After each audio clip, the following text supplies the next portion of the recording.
Uma mulher de 37 anos foi morta com golpes de faca pelo marido. Foi ontem à noite, esse caso você já viu aí nos destaques. O crime aconteceu num posto de combustíveis da zona norte da cidade. O casal estava seguindo para um show sertanejo e tentavam uma reconciliação. O repórter Nelson Júnior conta como tudo aconteceu. Volta aqui para mim no estúdio. Elias Vilela, posiciona. Pacotinho, aperta o play. No velório, os parentes não quiseram comentar a tragédia familiar. Luciana Santos Ramos, de 37 anos, foi morta pelo ex-marido, Jader Garcia Lopes, de 44. O crime aconteceu neste posto, que fica na região norte de São José do Rio Preto. Jader e Luciana estavam indo para uma apresentação sertaneja. A dupla, Christian e Ralph, cantou pela região. Acontece que antes de seguir viagem, eles pararam para abastecer. Durante o tempo em que o carro ficou parado, bem aqui neste local, os dois começaram a discutir intensamente. A Luciana, inclusive, chegou a sair do carro, já gritando por socorro. Jader estava armado com uma faca. Não se importou, a golpeou na frente de todos que estavam por aqui. Os funcionários do posto de combustíveis, onde tudo aconteceu, não quiseram gravar entrevista, mas contaram que depois do crime, Jader tentou se matar. As câmeras de monitoramento não registraram o momento da agressão. Segundo a gerência, o equipamento estava desligado, porque está sendo substituído. Ela toda ensanguentada, esfaqueada, e ele ficou abraçado com ela no local, todo o povo ali do posto olhando, e ele gritando, pedindo socorro, segundo ele, né, pedindo ajuda. E, enfim, a polícia militar, o SAMU chegaram rapidamente, inclusive o SAMU tentou reanimá-la, mas ela morreu pelo local. Após o crime, o Jader foi trazido aqui para a Polícia Civil e preso em flagrante pelo crime de homicídio qualificado. Durante o depoimento, ele confessou e disse que estava arrependido. Contou que os dois foram casados por quase 20 anos e estavam separados há pelo menos 7 meses. O motivo foi uma traição de Jader. Mesmo assim, ele não aceitava o fim do relacionamento. Nas últimas semanas, o casal voltou a se encontrar. O problema é que todas as vezes em que eles estavam juntos, o motivo da separação voltava à tona. Ele está preso, a prisão para isso vai de 12 a 30 anos, né? Ele já tem passagens pela polícia e ultimamente vinha exercendo o trabalho de vigilante. Matou ela com a faca que ela deu para ele, uma faca de pesca. Cerca de 4 anos. Meu Deus do céu, né? Que caso absurdo de violência contra a mulher, pela falta de entendimento, né?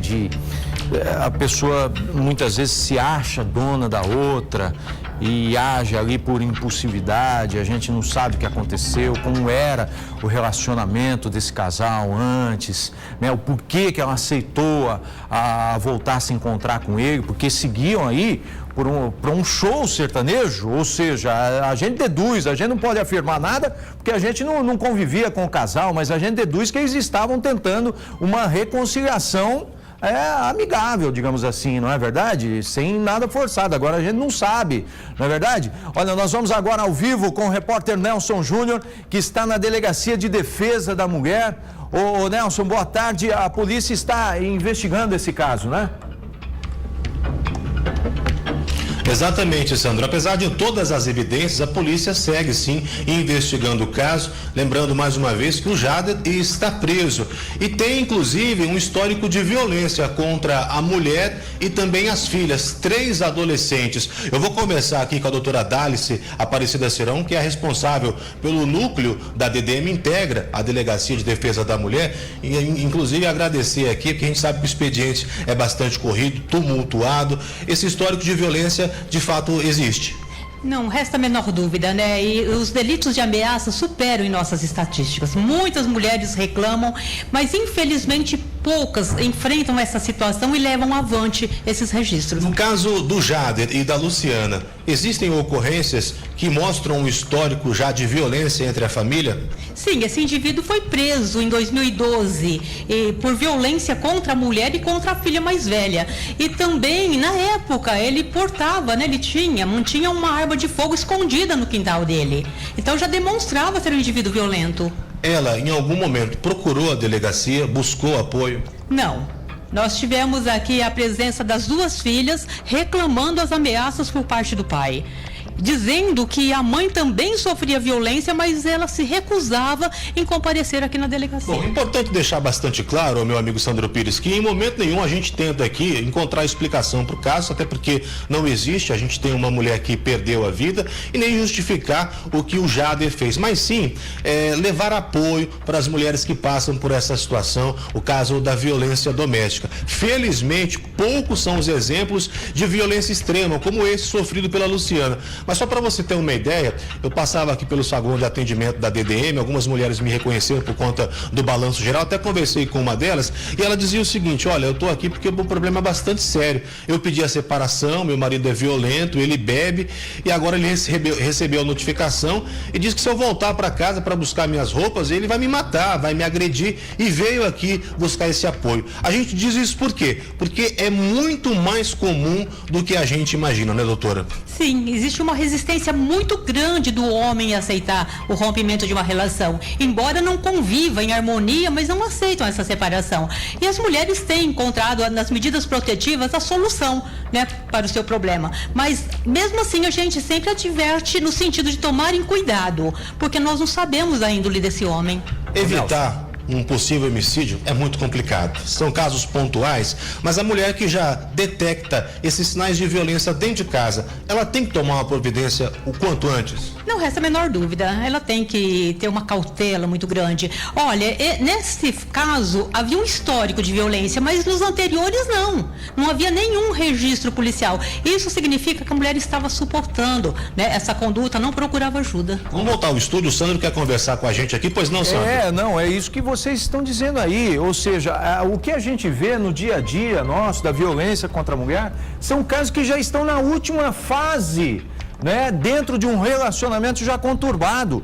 E o que a gente tem que fazer aqui é motivar as mulheres, as jovens, porque a gente vê vários casos. Inicialmente, né, tentem identificar no início de relacionamento, sem ainda aquele grau de afetividade, aquele grau de envolvimento. Muitas vezes mulheres que já têm filhos com pessoas que elas já sabiam lá no início que já eram meio complicadas, acaba levando e achando que a pessoa vai melhorar do dia para a noite e já é uma árvore podre. Na essência dela já está estragada e não adianta levar à frente um relacionamento que vai chegar, infelizmente, em casos como esse. Lá no início tem que buscar a identificação, né, de uma pessoa já conturbada, saber se ele já teve um relacionamento em que ele era agressivo, saber conversar com a família, qual era a atitude dele com a mãe, com os irmãos. Talvez isso daí evite com que várias mulheres se envolvam e acabem mortas por homens que não aceitam o fim de um relacionamento, né, Nelson?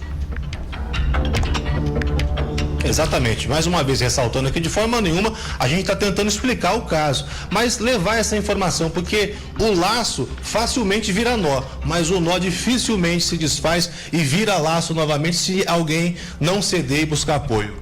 Realmente é importante a pessoa buscar orientação, tanto aqui na Delegacia da Mulher, como na Secretaria da Mulher, onde existem as técnicas, né, psicólogo, assistente social, sabe, eu acho que nunca deve se calar, nunca deve recuar, tem que tomar atitude, tem que enfrentar essa situação, a fim de evitar esses ataques que, né, na maioria são imprevisíveis. Doutora, obrigado pela sua participação, mais uma vez por ter abrido mão aí desse tempo. A gente sabe, como disse, expediente é complicado, e deixar aqui o meu amigo Sandro Pires o endereço da Delegacia de Defesa da Mulher, para que você que passa por esse tipo de situação, vamos matar o mal pela raiz, né? Procure aqui a DDM, que fica na rua Floriano Peixoto, 2880. A gente volta ao estúdio com você, meu amigo Sandro Pires. Tá ok, muito obrigado, doutora Dálice também.